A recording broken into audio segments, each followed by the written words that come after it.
We've all been there.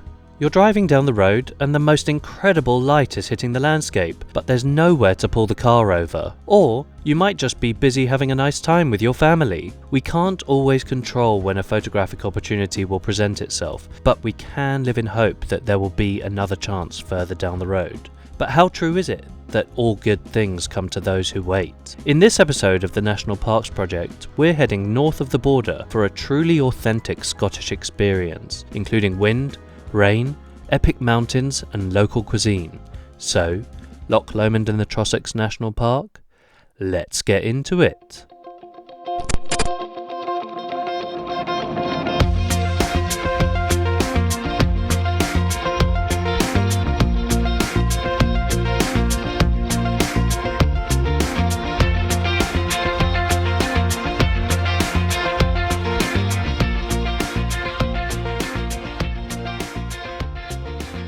Hello everyone and welcome to another episode of the National Parks Project. We are today in the very wet and drizzly Loch Lomond National Park. And as you can see, we're already in the tent. Basically the weather was due to change. It's been so up and down all day, but essentially we had a small window of weather that we had to deal with and basically get everything nice and set up so that we didn't have to do it all in the rain. And I'm not by myself today. Here is Frankie, my wife, so we are wild camping together, and I will show you the epic view that we've got when the rain hopefully dies down soon. But probably what we're going to do, as it is 7 o'clock, we are going to get cracking with dinner, and hopefully by the time we've done that, the weather will have died down and we will be able to get outside the tent and do some landscape photography, because believe me, the views are insane where we are. It's very difficult for you guys to tell at the moment just being inside this tent, but it is epic out there, so I definitely want to get some landscape photography in. So without further ado, let's get into it. Okay, so it looks like we've got a little bit of a break in the weather. So it's dry at the moment, which means, as you can see behind me, Frankie is able to cook dinner. I have been helping with dinner as well. It's not just been Frankie left to do everything herself. But if I turn around here, this is our view this evening. So we've got the beautiful Loch Lomond there. We've got quite a nice spot actually. It's quite well sheltered, so although we're not quite at the top of this hill, we're near the top, and basically we've got kind of the best of both worlds, I would say. So it's a nice sheltered spot. We've got a bit of sort of taller bracken which is giving us a bit of a windbreak. Apologies if you can't hear me right now if the wind is too much, but then we've also got this incredible view. So yeah, it's going to be a wild one tonight because I think the weather is due to get a bit wetter again, but then fingers crossed for sunrise it's looking like the weather's going to be gorgeous. So we're going to carry on getting dinner cooked.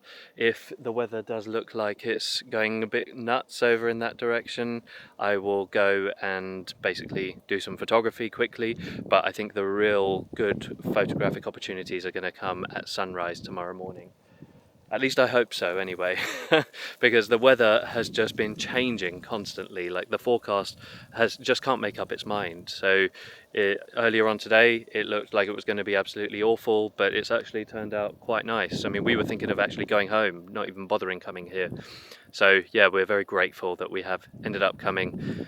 And the weather so far is being good to us. Now I know what you're thinking. Josh, what are you doing faffing around with a frying pan when the light is hitting those mountains right in front of you?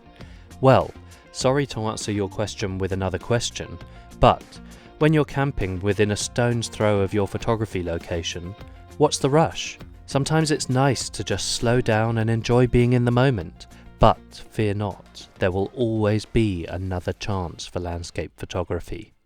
Right, so dinner is ready, courtesy of Frankie mainly. Thank you very much, Frankie. Okay. But obviously we are in Scotland, so it seems only right to have venison. So we have got basically like a venison stew. They call it stovies in Scotland, which from my research is something that's very local, and it's something that's known to Loch Lomond National Park. And to be honest, where we're sitting right now, there's quite a lot of deer poo everywhere, so they're obviously around. We haven't seen any yet, but yeah, it's essentially venison stew. It's got peas, carrots, stock, onions, garlic, seasoning obviously, and then it's got a bit of Marmite in actually to give it a bit of extra flavour. What we haven't put in here, just because there was going to be too much weight and it was going to be something that just wouldn't fit in the actual pots that we've got, potatoes. And we don't really need potatoes because what we've got are these, which are oat cakes. So these are also known as a local delicacy in Scotland. So these are, I think they're black pepper flavour, but like a little dry biscuit that you have with it. Nice little cracker. Give that a try. Yeah, peppery. Right, let's give a bit of this stew a try.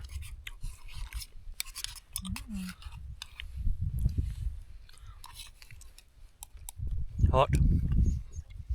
Oh wow.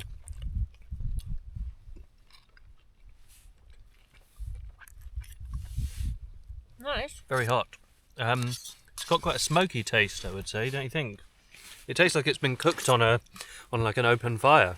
I think I burnt a few pieces. That's all right. I didn't want to say anything, but yeah.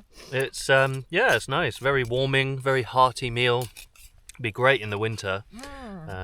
But to be honest, even now, I've just had to put my down jacket on, so it is getting a bit chilly. So this is going to warm us up really nicely. Yeah. And then, obviously, we are having a beer from the area as well. So we've both got beer here. Frankie's is that one. Do you want to say what you've got, Frankie? I have a blonde organic lager. And mine is an organic pale ale.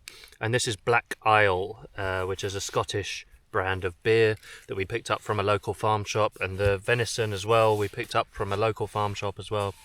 So it's always nice to try and eat local when you're travelling, just give back to the local community, hence the local beer and the local food. And we have already tried this beer. We just realised that we had it in a pub a couple of nights ago. Is it good, Frankie? Very good. Lovely. My type of beer. And so marks out of 10 for that one, Franks? I'll give it a 9. Very good. Nice High and praise. Smooth. Easy drink. Easy drinker. Nice. So what have you got, Josh? So I've got the Black Isle Organic Pale Ale, and I think we had this one as well the other night.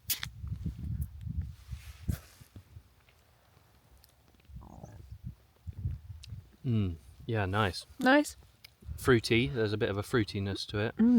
It's nice to have it in a nice sort of stubby little can, actually, because hiking up a mountain, it just means there's less weight to bring up. So yeah, that's really good. Out of 10? Again, I'd probably give it an 8.5. This one, it's very, very good. One of the best ones so far. Oh. So this is our sweet treat that we've got tonight, which are Trossachs tea cakes. So these are absolutely a delicacy. If you grew up in Britain from I don't even know when these were created, but for the last 50 years probably, you've probably had one of these in your lunchbox at some point. But they were founded and are made in Glasgow, I believe, which is only about an hour from here. So yeah, it's a very fitting sweet treat to have in Loch Lomond National Park. And obviously this is not something new to most of us Brits. It's something that we've had loads of times before, but it's a lovely familiar piece of home, basically. If you haven't tried a Trossachs, it's basically, inside here is like a cloud of marshmallow that sits on a really nice crumbly buttery biscuit, and then it's dipped in a very thin layer of milk chocolate. Nice. Yeah. Do you want to bite into it and give everyone a kind of a cross I know section? these are a 10 out of 10 because I've grown up eating these, so it's not a test for me. Yeah, show everyone that. So yeah, loads of marshmallow, but it's really nice and soft and juicy and kind of moist marshmallow, and then biscuit, chocolate, everything's really good. You can't go wrong.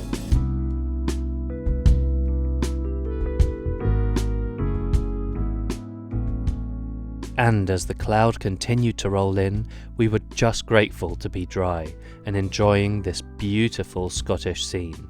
So, despite being a tad wind battered, and although there were no pinks and purples in the sky, Loch Lomond still inspired enough awe to capture some shots before retreating to the tent. Right, so I captured a couple of frames as the light was sort of changing there, but to be honest, it seems like it's probably not going to do anything this evening now, so I have got my fingers crossed for tomorrow morning. Yeah, there's a bit of colour off in the distance. You probably can't see it. Oh yeah, you can see it just above my head here. So yeah, there's a bit of colour here and there, but to be honest, it's not the sunset that I was hoping for, so there's always sunrise. Obviously that's the beauty of camping right here. It just means that I have got that opportunity again to wake up in the morning, come straight back to here, and yeah, it's literally only a 30-second walk, not even that. So yeah, it's lovely. It was a bit of a rush to get here, but it's ended up being so worthwhile, and so far the weather's really not being too unkind to us actually. Yeah, it's gorgeous. What a place.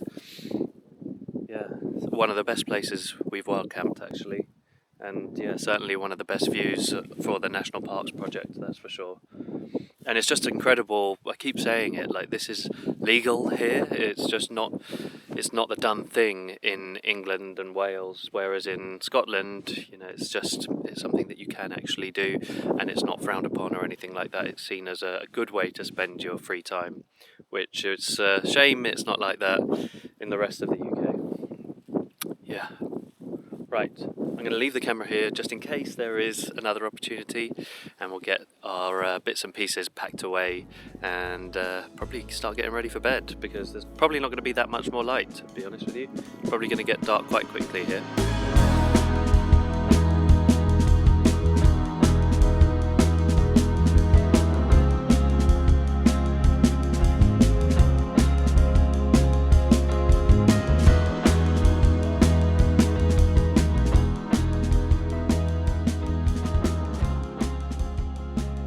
Okay everyone, it is time for bed now. We're tucked up and yeah, ready to get a bit cozy here. But yeah, this tent actually probably haven't mentioned on the channel before, but over the past 6 months I've started using this Gossamer Gear the 2, which is a great tent actually. It's really nice and sturdy, really spacious inside as well, and it's a single wall tent, so it means that there is a little bit of condensation even now. Hopefully it doesn't get too bad overnight, so that's always the case with single wall tents. They do attract that extra condensation, but it does mean that the pack weight is very, very light. So I think it's about 700 grams, this tent, without the poles. So obviously the poles are my trekking poles, and then it's the weight of the mesh on the fabric of the tent. So yeah, just thought I'd mention that because it's performing really well this evening, and it's yeah, it's definitely going to be our little home away from home tonight.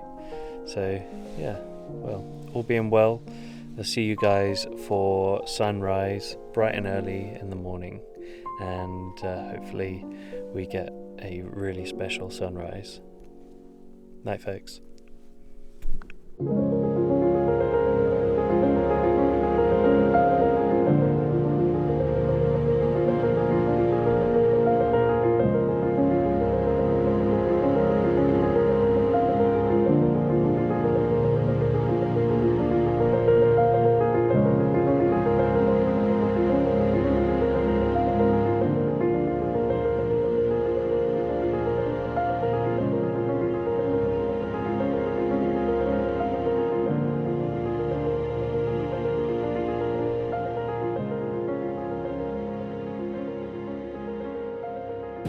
Well, good morning everyone. You join me here in pretty much the same place as we were last night. I've just come very slightly up on the hill, and it means that I now have my camera set up, and I can also include the tent in my composition this morning, which is going to be just a nice other little element. So yeah, just come very slightly up.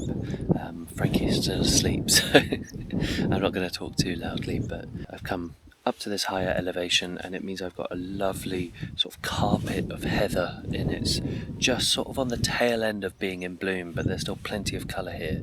So that's going to give me a lovely, nice purple, interesting foreground. Then I've got the tent in the midground, following on to sort of the rolling hills, onto the loch, and then onto the mountains in the background. But at the moment the mountains are still shrouded in a bit of cloud, which is a shame, because to be perfectly honest, I really would love for them to get bathed in a lovely morning light. At the moment it could happen. The weather sort of looks like it's dissipating the clouds and everything, so there could be some really majestic light just bathing this whole scene, which is going to elevate this photo to a whole new level. But even as it is in this flat grey boring conditions, it's not too bad at all.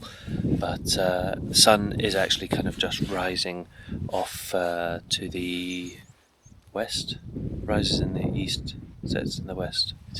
Rising in the east then. Yeah, it's rising over in that direction anyway. I never can get that right. But yeah, just framed up a nice composition, very simple. I've gone from sort of trying to pinpoint little details, which I was doing last night, to now trying to include the whole scene, because I've got this lovely foreground and then I've got the tent included as well.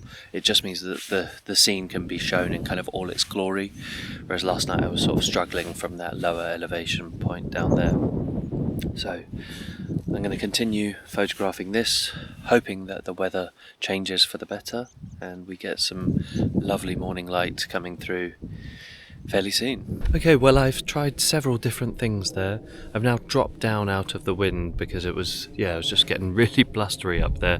And believe it or not, just those few meters coming down from that higher elevation down to where we're actually pitched here, so I'm back down where the tent is. It's so much nicer, so much just calmer.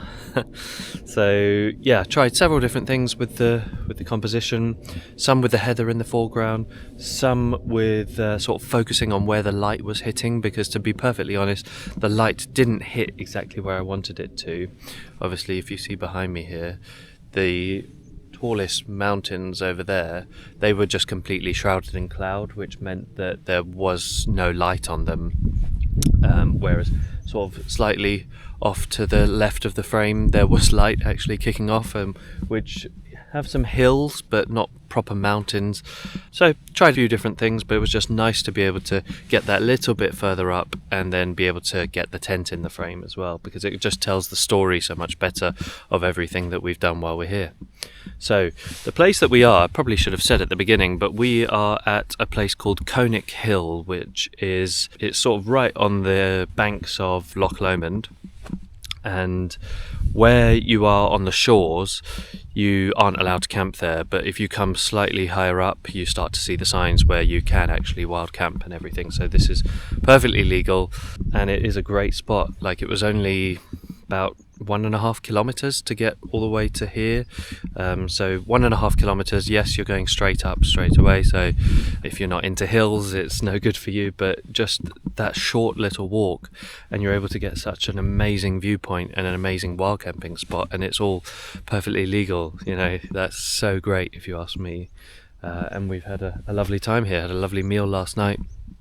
Probably start packing everything down now, and we will maybe have time to have a quick coffee before we get down, because basically the car park that we parked in, you have to be out of there by 8:45, and it is now 7:15. So if we kind of get everything packed down in the next 45 minutes and then get down the hill in the other 45 minutes, then we're all good. So yeah, free parking from 5:30 onwards. So if you get here after 5:30, you can just park, actually even 4:30, because you get 1 hour free. So get here at 4:30, park up, walk up the hill, and then you'll have the rest of the day and the night, but you just have to be back at your car by 8:45. So it's a great little place, and definitely one that I would recommend, and it definitely does go into the top few wild camping spots that we've done on this project so far. So yeah, definitely it's up there for sure.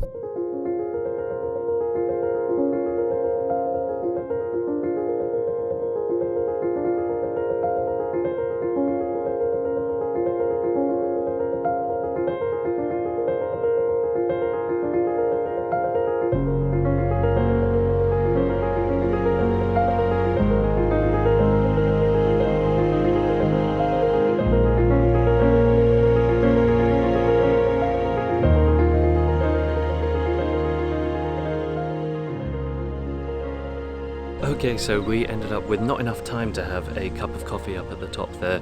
We kind of worked it out that it was just going to be cutting it too fine to get back down here. So we are back down at the van now. Yeah, basically now ready to do the drive home. So yeah, lovely trip. This was just part of a bigger trip that we did. So we essentially went up to Fort William, we hiked Ben Nevis, we went to Glencoe, did all of that stuff. I'll put some photos up on the screen now. It wasn't something that I recorded, it was more just like a nice holiday basically, but I did get some good shots actually. So that was what we were mainly in Scotland for, and this was just like a nice bonus to come on the way back. It just made absolute sense because we were coming literally past Loch Lomond, and obviously I've got to do these challenges, so it definitely made sense to stop off here and do a wild camp on the way back. And it was one really good wild camp. The food was good, the views were spectacular, got some good shots as well, and it was just a really nice pleasurable experience basically. Sorry, excuse me if you can't hear me over the lawnmower going in the background there, someone's cutting the grass, but I have 5 seconds basically to get out of this car park. So thank you everyone for watching. If you've enjoyed this video and you want to stay up to date on everything else that's happening with the channel and with the National Parks project, please don't forget to like, subscribe, all that good stuff, and I will catch you guys on the next one. And Frankie, say bye. Frankie says bye as well. Bye guys.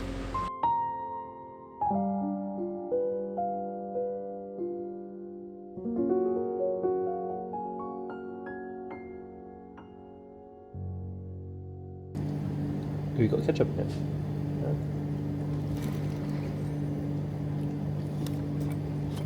Oh wow. Good one. Very good.